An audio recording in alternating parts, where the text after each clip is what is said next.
In front of me is REALME 11 and today I would like to show you how you can edit passwords saved in Google Passwords Manager. Begin by going into Settings and scrolling all the way down to access Google section. Now tap on Autofill, Autofill with Google, and Google Password Manager. Following that, just tap on one of your passwords that you wish to edit and enter your current login method. Then select Edit button right next to the delayed one and type in wherever you want to.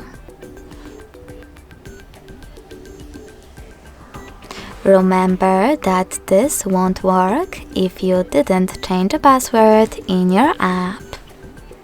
Finally, to save your changes, hit Save at the top right corner. So when I do that, as you can see, my password has changed.